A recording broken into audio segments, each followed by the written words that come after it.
안녕하십니까. 네. 명절 잘 보내시고요.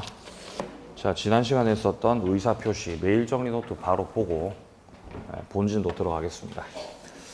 자, OX가 대단히 많죠. 예. 그러니까 제가 여러분들을 생각하는 마음이 이렇게 많다는 거죠. 예, 진짜입니다. 자, 1번부터 보죠. 자, 비진이 표시는 상대방이 표의자 진이 아님을 안 경우에 한해서 무효다라고 되어 있어요.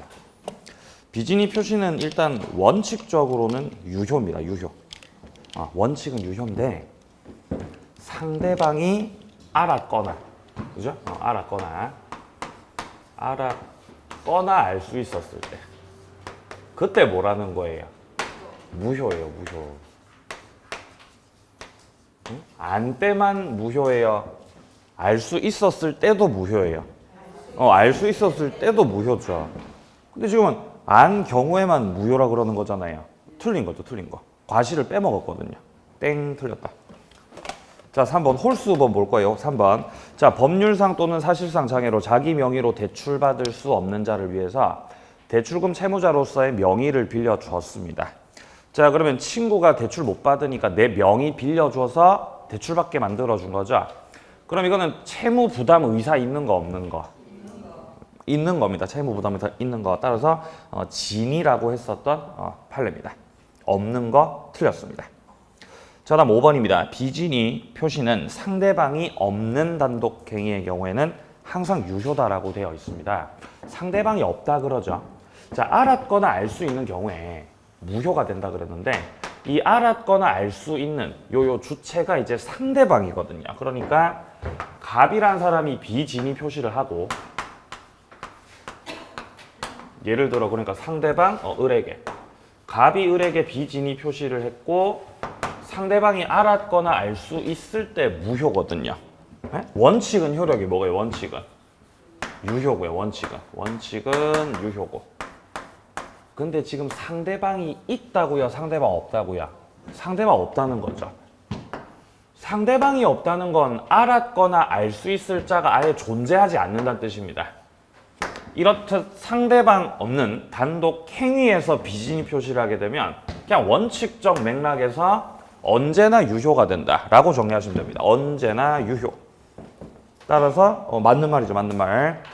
자, 7번입니다. 가장매매에서 보호받는 제3자. 자, 보호받는 제3자는 선이면 족하다 그랬죠. 무과실 필요해요? 필요 없어요? 무과실 필요 없어요. 선의만 있으면 됩니다. 그래서 보호받는 제3자가 제3자가 선인데 잘못이 있어요. 이러면 제3자가 보호받아요? 보호 못 받아요? 보호받습니다. 그죠? 선의만 있으면 돼요. 선의만. 과실이 있어도 괜찮습니다. 자, 그래서 7번도 틀렸죠. 자, 9번 상대방에 의해서 동기의 착오가 유발됐어요. 상대방이 유발시키셨네요. 이러면 그 동기가 표시조차 될 필요가 없는 거죠. 표시되지 않았더라도 중요 부분 착오가 될 수 있죠. 그래서 요건 갖춰서 취소할 수 있습니다. 맞는 말입니다. 11번 착오에 의한 의사표시는 표의자에게 중과실이 있으면 취소가 안 됩니다. 근데 그 중과실 유무에 대해서 상대방이 입증을 해야 되는 것이다. 맞나요? 네, 중과실은 상대방 입증이에요. 자, 일단 잘 외우셔야 돼요. 중요 부분에 대한 입증 책임은 여기에 대한 입증 책임은 차고자에게 있는 거예요. 차고자. 왜냐면 차고자는 이제 취소를 하려고 하거든요. 나 취소할게. 왜냐면 중요 부분이거든. 나한테 경제적 불이익이 있거든. 차고자라고 하기도 하고 아니면은 표의자라고도 하기도 합니다. 표의자라고 하든 차고자라고 하든 이 자에게 중요 부분 입증 책임이 있다. 자, 그리고 이거 말고 중대한 과실에 대한 입증 책임. 이거는 차고자가 입증을 하는 게 아니라 누가 입증하는 거죠? 이거 상대방. 상대방 측에서는 차고자의 취소권 행사를 저지시키려고 하거든요. 그러니까 차고자 당신이 중과실이니까 당신은 취소 못해. 이게 상대방 입장이거든요. 그래서 중대한 과실은 상대방이 입증 책임이 있습니다. 맞는 지문이죠. 13번 사기 강박에 의한 소송 행위는 원칙적으로 취소할 수 없다. 사기 강박이 됐든 뭐 비통, 착 이런 것들이 됐든 소송 행위의 적용 자체가 돼야 안 돼요? 안 돼요. 소송 행위, 공법 행위, 신분 행위 적용 안 된다 그랬죠. 그러니까 사기 강박을 원인으로 소송을 뭐 취소하겠다 안 되는 거예요. 적용 자체가 안 된다는 거예요. 맞는 말입니다. 자, 15번 제3자 사기 강박에 의한 상대방 있는 의사표시의 표의자는 언제나 취소할 수 있다. 맞나요? 제3자 사기 강박에서는 언제 취소할 수 있죠?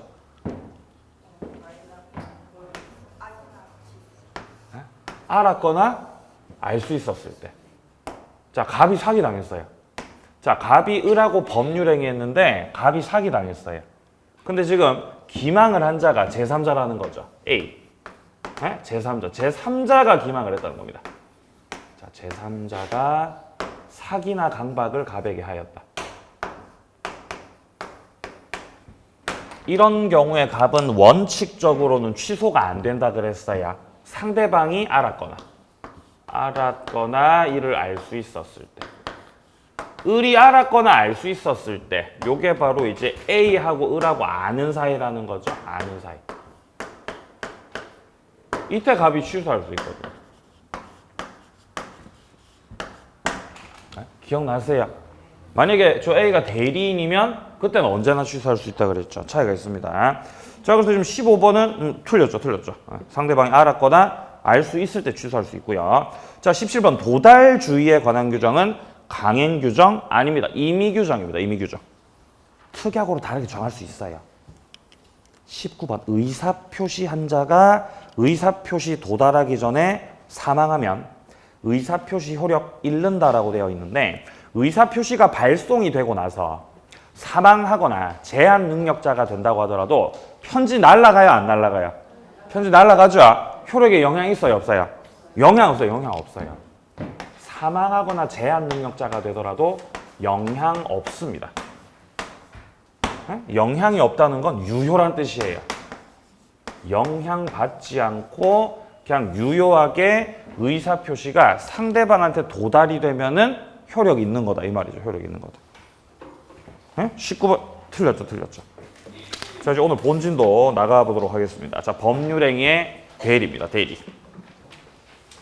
자, 대리는 111페이지부터 시작이 되고 있습니다. 111페이지부터.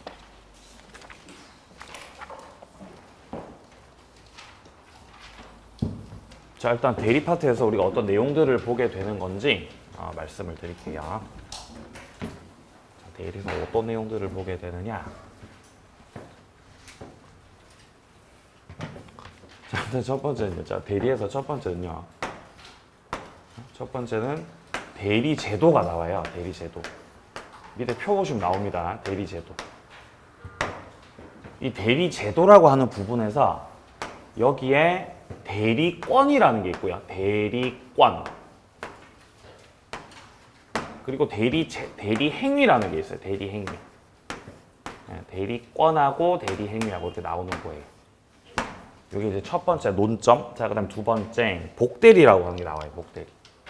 자, 두 번째 복대리. 네. 그 뭐 새해 복 많이 받으세요 할 때 그 복은 아니에요. 그 복 아닙니다. 단수 복수할 때 복자입니다. 단수 복수할 때 여러 개라는 거죠. 자, 그리고 세 번째 무권대리라는 게 있어요. 무권대리. 무권대리 여기가 중요합니다. 무권대리. 여기가 이제 오늘 수업의 이제 하이라이트. 하이라이트 제일 중요하다. 여기 중요하다. 무권대리. 자, 그래서 출제되는 경향을 보면은 일단 이 무권대리가 크게 둘로 쪼개지거든요. 둘로 쪼개져요, 이게. 자, 무권대리에서 표현대리라고 하는 게 있습니다. 표현대리. 조금 난이도가 있어요, 표현대리가. 생각을 좀 잘 하셔야 돼요, 표현대리. 자, 그 다음에 요게 이제 광의의 무권대리라면은 이 안으로 들어갔을 때 이제 좁은 의미의, 그러니까 협의의 무권대리라고 하는 것이 있습니다. 협의의 무권대리. 이렇게. 여기서 협의의 무권 대리에서 매년마다 반드시 한 문제 출제. 한 문제. 여기 대단히 중요하다는 거죠. 협의의 무권 대리. 네? 메인 이벤트. 자, 한 문제. 그리고 대리 제도 여기서. 여기서도 매년마다 반드시 한 문제씩 출제가 돼. 그러니까 대리 제도하고 협의의 무권 대리는 꼭 나온다는 거죠. 매년마다. 그리고 이제 표현 대리하고 복 대리 있죠. 얘네들은 이제 돌아가면서 거의 이제 2년에 한 번꼴로 이제 출제가 되는 그런 경향을 보이고 있습니다. 자, 그래서 지금 요 밑에 쪽에 표가 나와 있는데 여기에서 대리 제도하고 요 무권 대리 세 번째 칸에 있는 무권 대리 여기가 가장 중요도가 높고 그다음에 이제 복 대리하고 표현 대리는 돌아가면서 번갈아 가면서 이제 나오는 이제 그런 양상을 보이고 있습니다. 자, 대리 제도에서 자 오른쪽에 보시면은 뭐 대리권 있고 그다음에 뭐 현명주의, 뭐 하자의 표준 뭐 이런 것들 나와 있죠.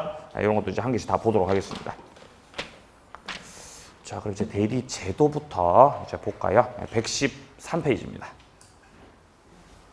일단 대리라는 게 뭐냐면 대리라고 하는 거는 갑이요.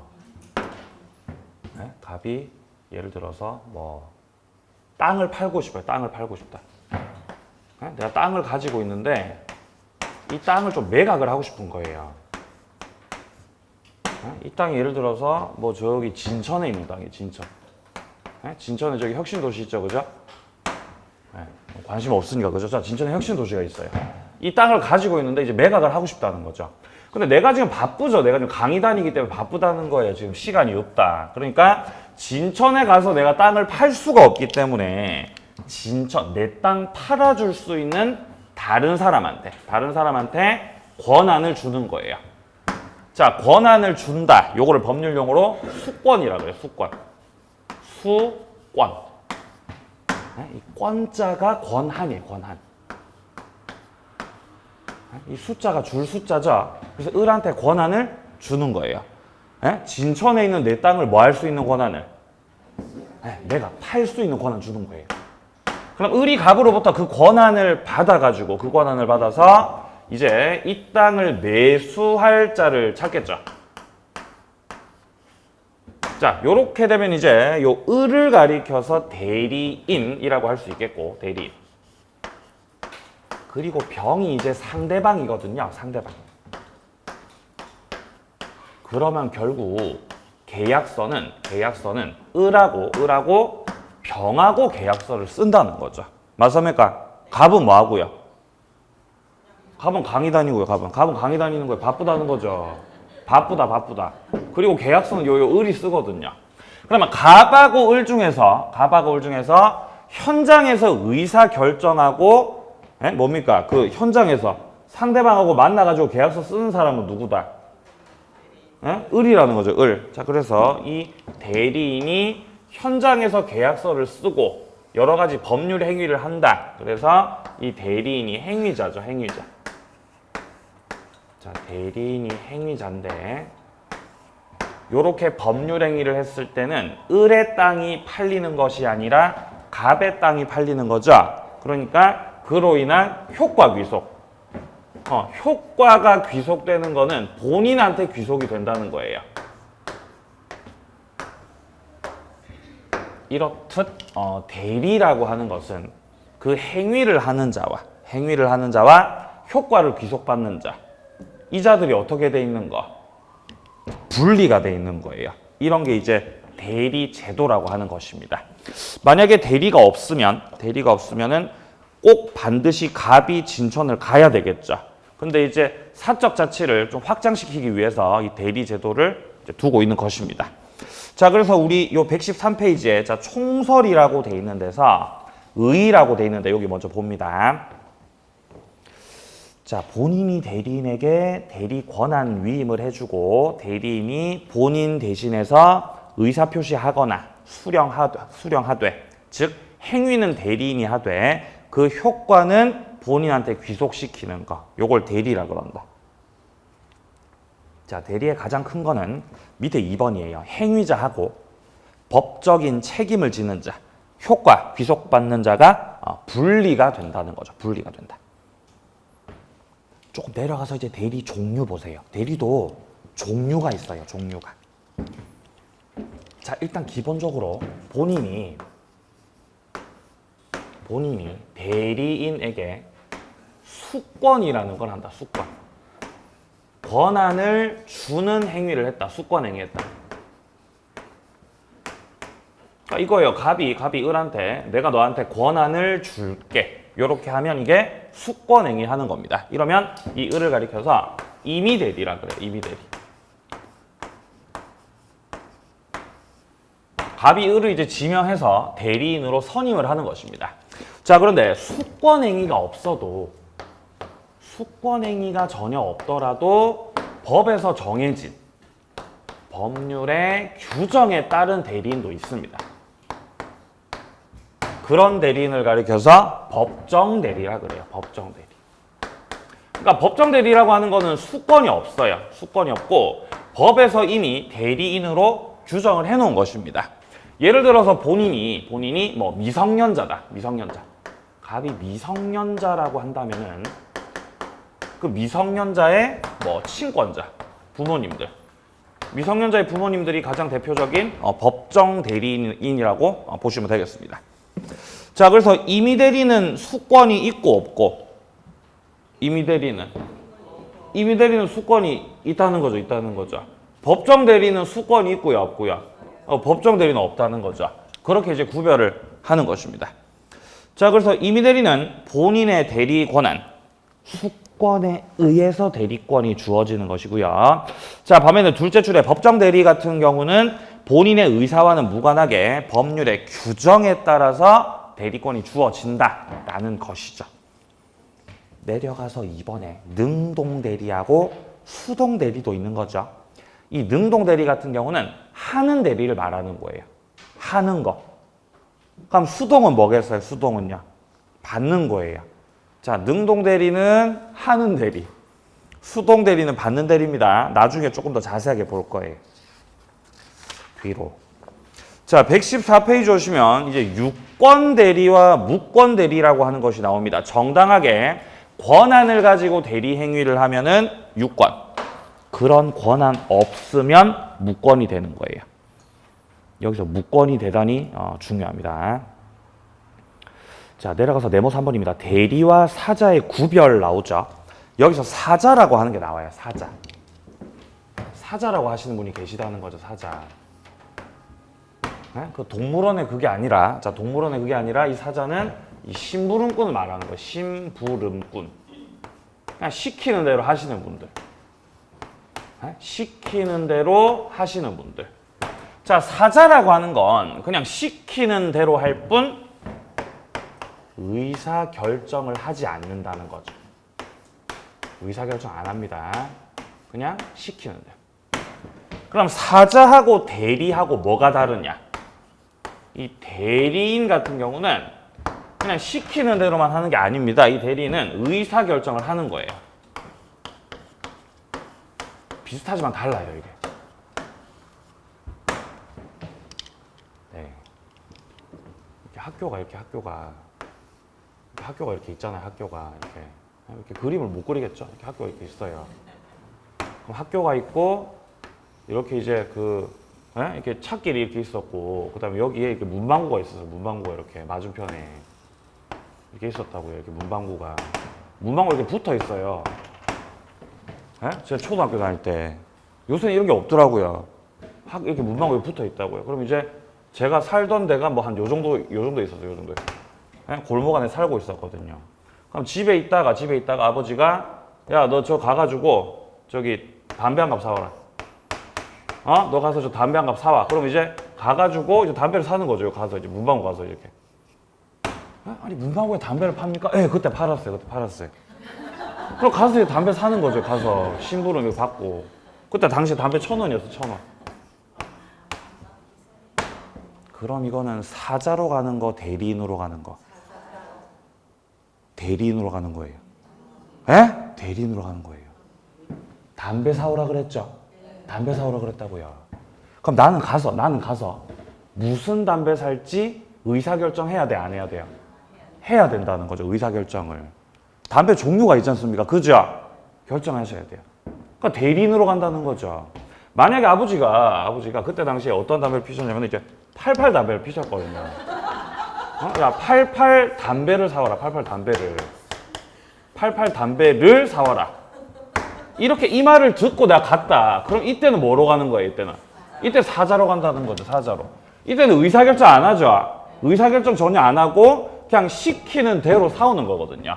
요런 게 이제 사자라는 거죠, 사자. 네, 사자였습니다. 자, 그래서 자, 이번엔 사자라고 돼 있죠, 사자. 자, 이거는 본인에 의해서 완성된 의사표시를 그냥 단순히 전달한다는 거죠, 전달.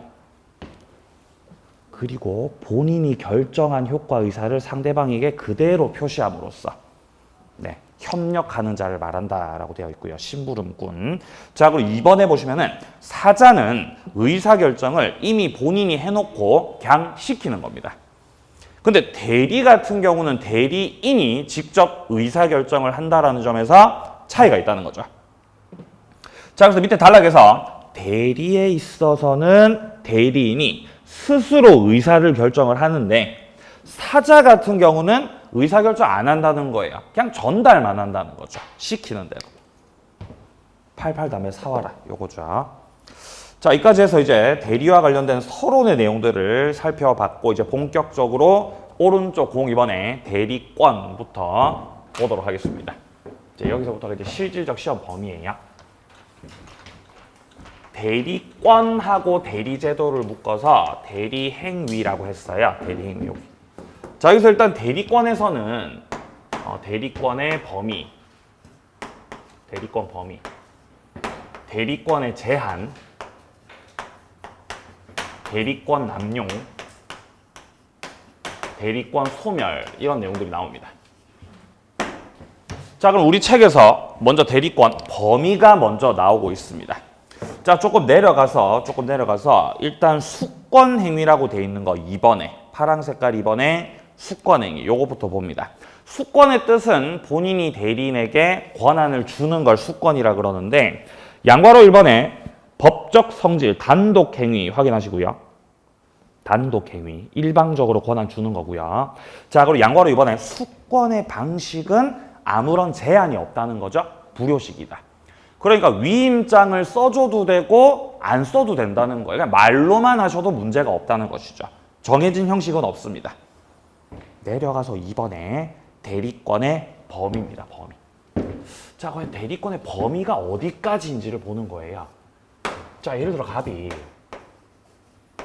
빌라를 한 개 가지고 있어요. 빌라를 한 채 가지고 있다. 근데 이제 뭐 부동산이 많거든요. 갑이 뭐 빌라도 있고 뭐 자기 집도 있고 상가도 있고 많거든요. 그러니까 이 빌라에 대해서 다른 사람한테 권한을 준다는 거죠. 예를 들어서 뭐 엄마한테 엄마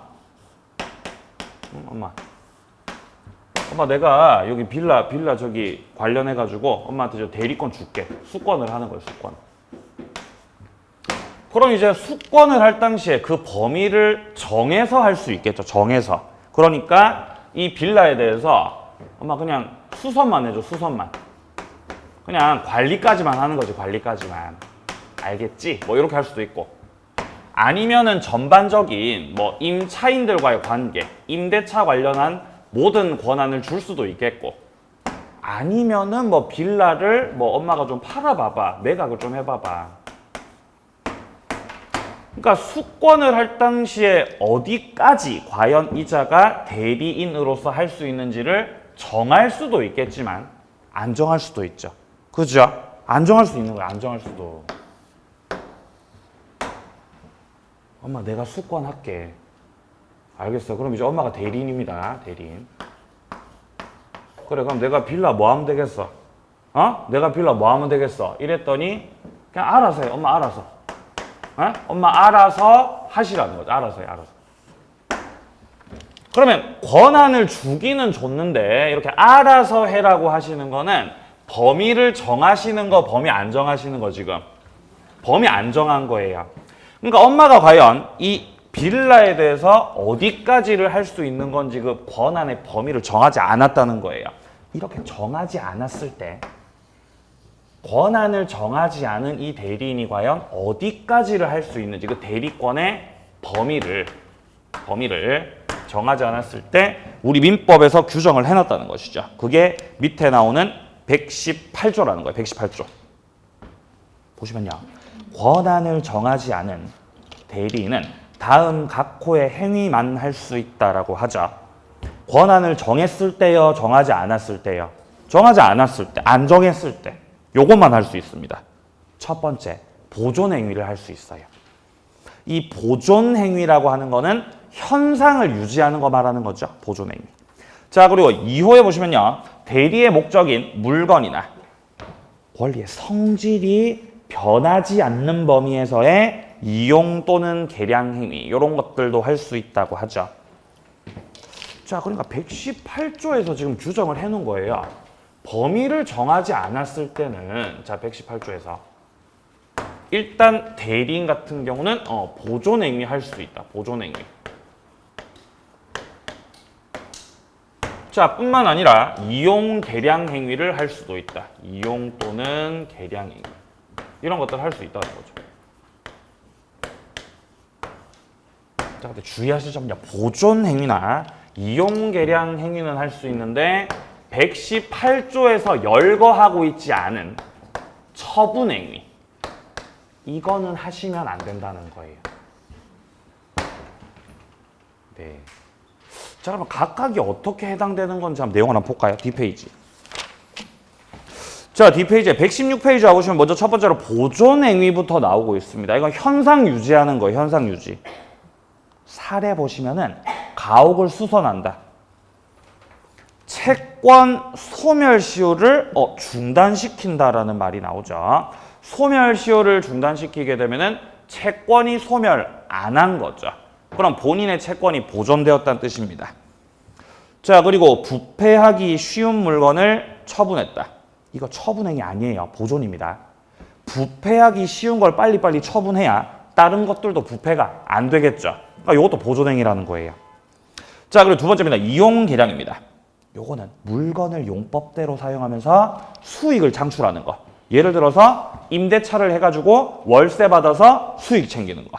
자, 그리고 동그라미 2번에 개량 같은 경우는 말 그대로 개량을 해서 사용가치나 교환가치를 증가시키는 행위를 말을 하는 것입니다. 근데 동그라미 3번에 둘째 줄 오른쪽 이용개량은 성질이 변하지 않는 범위에서 할 수 있다는 거죠. 이용개량 같은 경우는 성질이 변하지 않는 범위에서 할 수 있는 거예요. 성질이 변하지 않는.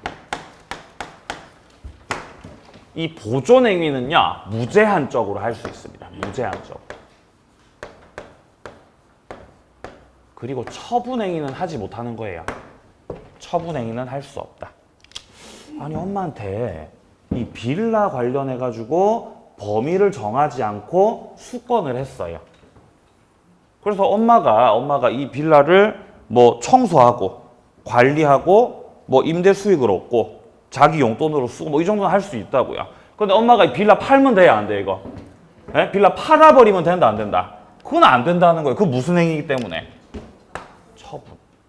빌라 들고 은행 가가지고 대출금 다 땡겨가지고 다 닦았으면 돼야 안 돼요? 안 된다는 겁니다. 그건 또 무슨 행위이기 때문에? 자, 처분. 그러니까 목적물 자체를 매각을 해버린다거나, 네? 아니면 가가지고 뭐 대출을 받으신다거나, 대출.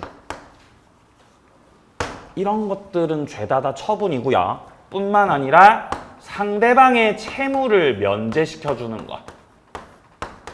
계약 자체를 해제해버리는 것. 이런 것들은 죄다 다 처분행위에 해당이 된다는 것입니다. 할 수 없다. 원칙적 맥락에서. 자, 그럼 판례 입장들 보죠. 자, 116페이지 조금 밑에 3번에 보시면은 대리권한에 포함되는 경우다라고 나와 있습니다. 여기서 동그라미 1번 확인합니다. 대리권 수여받은 자는 중도금, 잔금 수령하는 거. 요 정도는 할 수 있다는 거예요. 중도금도 받으시고 잔금도 받으시고 수령할 수 있다. 자, 그리고 동그라미 2번도 확인합니다. 매매계약 체결 이행에 관해서 포괄적으로 대리권을 수여받은 자. 특별한 사정 없는 한 약정된 대금 지급기일을 연기시켜주는 거. 상대방한테 돈 받을 날짜를 조금 미뤄주고 연기시켜준다는 거죠. 요 정도도 할 수 있어요.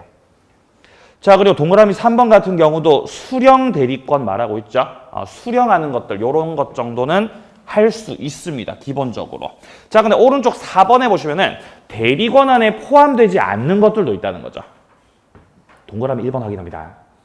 대여금 영수권한을 위임받은 대리인이 채무 일부를 면제한다는 거죠.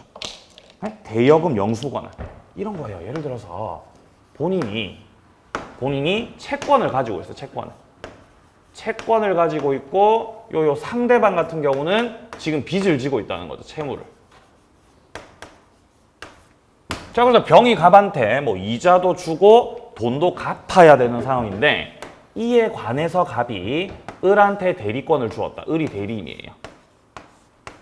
아니, 대리인이라고 한 명 선임을 해놨는데 대리인이 자기 마음대로 채무자한테 가가지고 제가 당신의 채무를 면제시켜 드리겠습니다. 이런 거 되겠어요? 안 되겠어요? 안 되는 거예요. 만약에 대리인이 제멋대로 채무를 면제시켜 버리면은 본인의 채권이 어떻게 되겠어요? 소멸해 버리죠. 따라서 이런 것들은 무슨 행위다? 다 처분행위라는 거예요. 처분행위. 대리인이 제멋대로 상대방의 채무를 면제시켜주는 것들은 허용되지 않는다라는 것이죠. 이런 것들을 하고 싶으면은 본인으로부터 특별수권을 얻어서 하셔야 됩니다. 본인이 하라 그러면 할 수 있다는 거죠. 자, 그리고 동그라미 2번입니다. 본인을 대리해서 담보권 설정 계약을 체결할 권한을 받았다. 본래 계약 관계를 해제할 권한. 대리인이 제멋대로 해제해버리는 거. 요것도 처분행위의 맥락에서 이해를 할 수 있겠죠. 자, 동그라미 3번도 해제권 말하고 있고요. 동그라미 4번 같은 경우는 오른쪽 부분에 가보시면은 부동산 처분에 대한 권한. 동그라미 5번은요. 예금을 담보로 대출을 받는다. 그러니까 지금 1번부터 5번까지는 죄다 다 무슨 행위들이에요? 다 처분행위들이라는 겁니다. 이런 것들은 원칙적으로 할 수 없고 원칙적으로 이런 것들을 할 수가 없고 하고 싶으면은 본인으로부터 뭐를 받아서 해라? 특별수권. 본인으로부터 관련된 권한을 위임받았을 때 요게 이제 있어야 할 수 있다는 거죠. 있어야. 자, 그래서 이까지가 대리권의 범위였습니다. 범위. 자, 다음 이제 두 번째 내용 갑니다. 117페이지 이제 네모 3번에 보시면은 대리권의 제한이라고 하는 거 나오죠. 자, 이제 범위를 넘어서 제한 보겠습니다. 제한. 자, 대리권이 제한이 된다라는 건데 일단 조문의 내용을 좀 확인을 하죠. 자, 밑에 쪽에 조문 박스가 나와 있는데 여기서 일단 124조 있죠? 124조 여기 확인을 합니다. 대리는 본인의 허락이 없으면 본인을 위해서 자기와 법률행위를 하거나 동일한 법률행위에 관해서 당사자 쌍방을 대리하지 못한다라고 나오죠. 그러니까 쌍방 대리를 하지 못한다. 그리고 첫째 줄 같은 경우는 자기와 법률행위를 하지 못한다. 자기와 법률행위를 하는 걸 자기계약이라 그래요. 자기계약. 대리 파트를 공부하다 보면은 계속 자기가 나와요. 자기. 그 자기가 아니에요. 이거 대리 말하는 거예요. 대리 파트에서 자기는 싹 다 대리 말하는 거예요. 대리. 네, 그 자기가 아니라는 거죠. 자, 그리고 쌍방 대리. 이런 것들 다 금지라는 거 하지 마라. 자, 일단 자기 계약이 어떤 거냐면 자기 계약은 이런 거예요. 자, 갑이 자신이 소유하고 있던 뭐 예를 들어 땅을 내 땅을 을한테 좀 팔아달라고 가서 좀 땅 좀 매각을 좀 하고 싶다. 자, 매각과 관련해 가지고 권한을 준 겁니다. 자, 그러면 을은 이제 대리인으로서 이 땅을 매수할 자 매수할 자를 찾아가지고 법률행위를 해야 되겠죠. 근데 여기에 자기가 들어가는 거예요. 이게 자기 계약이에요. 그럼 이 땅을 누가 현장에서 팔고, 을이 팔고, 그죠? 이걸 누가 또 사고, 혼자서 다 하시는 거죠, 혼자서. 그러니까 이런 걸 자기 계약이라고 하는 거예요. 그러면 이거를 대리인이 직접 이 땅을 매수를 해버리면은 가급적 을은 비싸게 매수하겠어요? 싸게 매수하겠어요? 싸게 매수해버린다는 거지, 싸게. 그럼 갑이 손해라는 거예요, 손해. 그러니까 본인한테 손해가 생길 수 있기 때문에 이런 자기 계약은 원칙적인 맥락에서 금지라는 거예요. 하지 마. 쌍방대리도 마찬가지예요. 매도인 측이 있고 매수인 측이 있을 때, 자, 갑이 매도인, 병이 매수인일 때, 이때 갑을 그리고 병을 한 사람의 대리인이 쌍방을 다 대리해버린다라는 것이죠. 기본적으로 매도인과 매수인 같은 경우는 이해관계가 엇갈릴 수밖에 없어요. 매도인은 가급적 비싸게 팔고 싶죠. 매수인은요, 싸게 사고 싶죠. 이렇게 이해관계가 엇갈리는 상황에서 한 사람이 쌍방을 대리하게 되면은 갑과 병 중에 누군가는 손해가 생길 가능성이 크다는 겁니다. 그러니까 쌍방 대리도 하지 말라 그래요. 금지. 자, 그래서 대리권 제한 같은 경우는 자기 계약과 쌍방 대리를 금지한다. 근데 예외적으로 허용되는 경우가 있다는 거죠. 예외적 허용. 즉 어떤 경우에 허용된다 그래요? 예외적 허용. 자, 그러나 다툼이 없는 뭐는 할 수 있다. 채무의 이행을 할 수 있다는 거죠. 이게 예외예요. 다툼 없는 채무 이행을 할 수 있다. 예외 한 개 더 있습니다. 지금 문장 첫째 줄에서 본인의 허락 없으면 자기계약 쌍방대리 못한다 그러죠. 그럼 반대석을 해야 돼요. 그럼 뭐가 있으면 할 수 있다는 거예요? 본인의 허락이 있으면. 본인의 허락이 있으면. 본인이 허락을 하신 거죠. 그러면 자기계약 쌍방대리 할 수 있다는 거예요. 네. 자, 그리고 다툼이 없는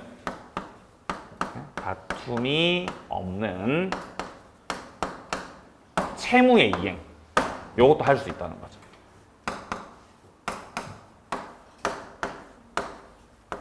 일단 본인의 허락 같은 경우는 뭐 시험에 나와봤자 그냥 본인의 허락이라고 그대로 나와요. 본인의 허락. 본인이 하라고 하는 거죠. 야, 땅 안 팔리는데 잘 됐다. 안 그래도 빨리 팔아버리고 싶었는데 잘 됐다.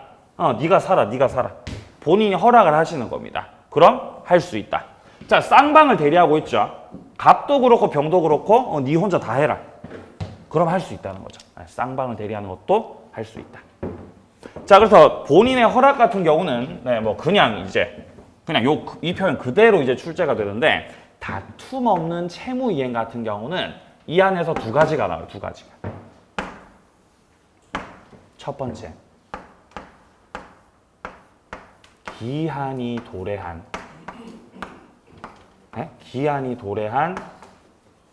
채무의 변제 관련된 것. 기한이 도래한 채무 변제. 자, 그럼 두 번째, 법무사.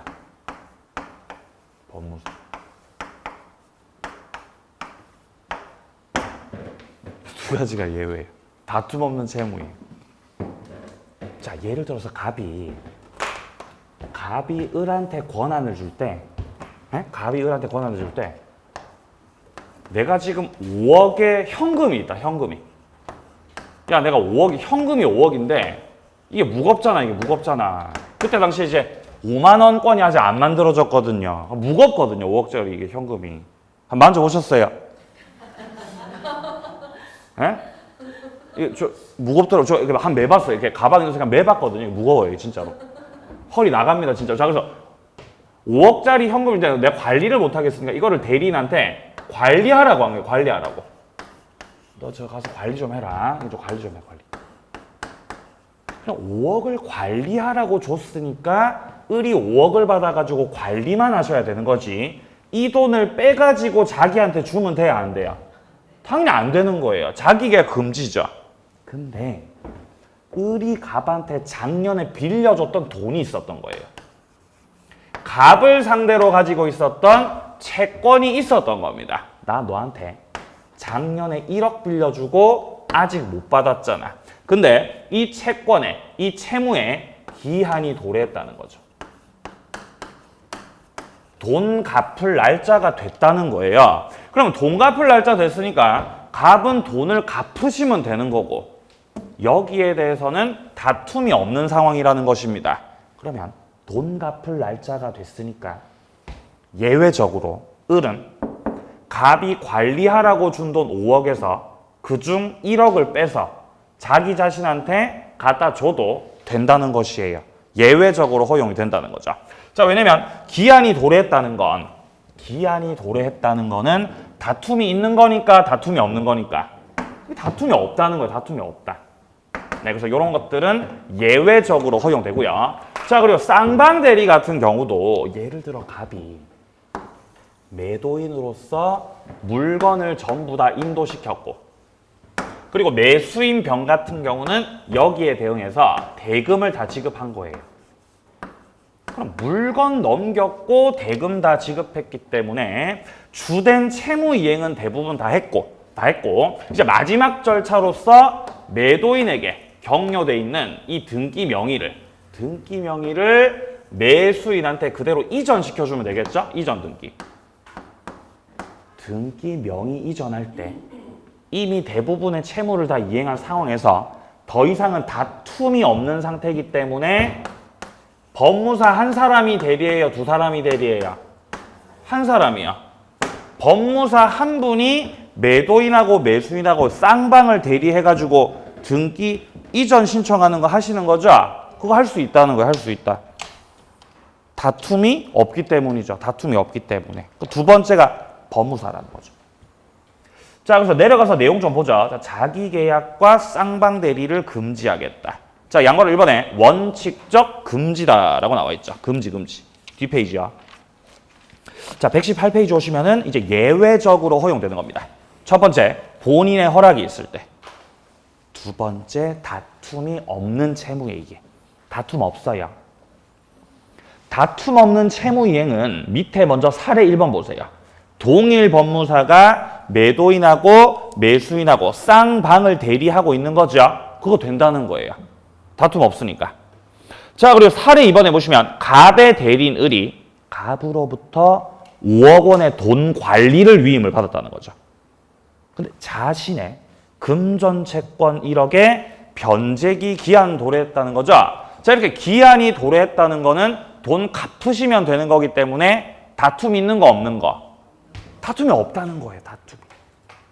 따라서 여기서 대리인이 1억을 자기 채권의 변제로 빼가는 것은 허용되는가? 허용된다 안 된다? 허용된다는 거예요. 허용된다. 에? 이 돈을 빼서 자, 이 돈을 빼가지고 나한테 갖다 줘야지 이렇게 된다는 거죠. 자기 계약이 예외적으로 허용되겠습니다. 자, 이까지가 이제 자기 계약과 쌍방 대리였고요. 자, 밑에 보시면 이제 2번에 보시면 파랑 색깔 2번에 각자 대리라고 나오죠. 대리인이 여러 명일 수 있습니다. 대리인이 여러 명인 경우는 각자가 대리를 하는 것이 원칙이라는 거죠. 원칙. 네. 예를 들어서 땅 부자가 있을 때 네? 땅 부자. 땅 부자라는 거죠. 갑이. 온 전국에 땅을 다 가지고 있어요. 예를 들어서 신안 땅, 신안. 신안은 이제 땅 투기하시는 분들 많죠. 투기 이렇게 해버리는 거죠. 투기. 그리고 부산에도 땅이 있고, 제주, 제주도. 또 어디가 있죠? 잘 모르겠네요. 자, 제가 살고 있는 진주. 자, 이런 식으로 갑이 이게 땅을 많이 가지고 있는 거예요. 자, 땅을 많이 가지고 있는데 이 땅을 내가 전부 다 이제 처분하고 매각을 하고 싶다는 거죠. 다 팔아버리고 싶다. 근데 내가 직접 다 가서 팔 수가 없기 때문에 이 땅을 팔아줄 수 있는 여러 사람들을 대리인으로 선임을 해가지고 권한을 위임을 한다는 겁니다. 그러면 현재 갑의 대리인이 A, B, C, D 4명이잖아요. 그죠? 한 명이에요? 여러 명이에요? 여러 명이라는 거죠. 여러 명이라는 거죠. 다 같이 대리하는 거예요? 각자 자기 할 일 하는 거예요? 각자 자기 할 일 하는 거죠? 그러니까 각자 대리가 원칙이라는 거예요. 각자 대리가. 자, 그래서 대리인이 여러 명일 때는 각자 대리가 원칙이다. 각자 대리. 이게 원칙인데 갑이 생각해보니까 야, 여기는 지금 땅이 너무 넓고 많아. 그러니까 너 혼자로는 안 될 것 같아. 너 혼자로는 안 될 것 같고 내가 다른 사람도 붙일 테니까 너랑 이제 같이 공동으로 대리를 해가지고 여기 좀 처리 좀 해주세요. 이런 식으로. 그러니까 수권을 할 당시에 다르게 정할 수 있는 거거든요. 다르게 예외적으로 정한 경우는 공동 대리를 할 수도 있다. 뭐 요 정도 봐두시면 됩니다. 자, 그래서 먼저 동그라미 1번 같은 경우는 각자가 대리하는 것이 원칙이다. 요 말을 하고 있는 거고요. 동그라미 2번에 법률이나 수권에서 다르게 정했을 때는 이때는 공동 대리할 수도 있는 것이다. 뭐 요 정도. 자, 마지막 대리권 파트 내용은요. 대리권의 소멸입니다. 자, 먼저 127조 조문 확인하시면요. 본인이 사망하거나 대리인이 사망하거나 아니면 대리인이 성년후견이 개시가 되거나 아니면 대리인이 파산하거나 이러한 성파. 자, 첫 번째 본인이 뭐 하셨다고요? 본인이 사망한 거예요. 본인이 사망하셨다라는 거는 효과를 귀속받을 자가 안 계시다는 거죠. 자, 이런 경우라고 한다면은 대리권 소멸. 자, 뿐만 아니라 대리인이 사망할 수도 있죠. 대리권 소멸이죠. 그리고 대리인의 성년후견 개시. 마지막으로 대리인의 파산. 이러한 사사성파 요 4가지가 대리권 소멸 사유입니다. 이 4가지 같은 경우는 그 대리가 임의 대리가 되었든 아니면은 법정 대리가 되었든 임의 대리, 법정 대리 공통적인 소멸 사유예요. 공통 소멸 사유. 자, 이 중에서 성년후견 개시하고 파산 같은 경우는 본인은 해당 사항 없는 거죠. 누가 해당됐을 때 소멸이다. 대리인 요 3가지는. 자, 그리고 이 성년후견 개시 같은 경우는 우리가 제한 능력자로 이해하셔야 돼요. 제한 능력자. 이 제한 능력자라고 하시는 분들은 행위 무능력자라고도 하고 3사람이 있거든요. 제한 능력자 첫 번째 누구 있어요? 미성년자. 두 번째 피한정 후견인. 피한정 후견인. 이제 과거의 한정치산자들. 그리고 과거의 금치산자였던 피성년 후견인. 대리인을 선임을 했는데 원래 정상이었어요. 정상이었는데 얘가 피한정 후견인이 됐다는 거죠. 이 정도 됐을 때는 소멸 안 해요. 이건 이제 상태가 심각한 건 아니니까. 근데 요렇게 됐다, 대리인이. 내가 믿었던 대리인이 피성년 후견인이 돼버렸다. 이런 경우는 본인한테 손해가 생길 수 있기 때문에 대리권이 어떻게 된다? 소멸해버린다는 것이죠. 자, 그리고 밑에 128조 같은 경우는 임의대리 특유의 소멸 사유예요. 임의대리 특유 소멸 사유니까 뭐는 해당 사항 없다는 거죠. 법정 대리는 해당 사항이 없다는 거죠. 자, 첫 번째 원인. 법률에 의해서 수여된 임의 대리인은 전조의 경우 외에 원인된 법률 관계가 종료가 됐을 때 소멸한다. 원인된 법률 관계 종료. 자, 뿐만 아니라 본인이 수권했던 거를 철회한 경우도 같다 그러죠. 그러니까 이 원인된 법률 관계 종료하고 수권행위 철회 이 2가지 같은 경우는 임의 대리 특유의 소멸 사유에 해당이 되는 것들입니다. 자, 이까지 소멸 마무리하고요. 좀 쉬었다가 대리권 남용과 대리 행위 이어서 보도록 하겠습니다.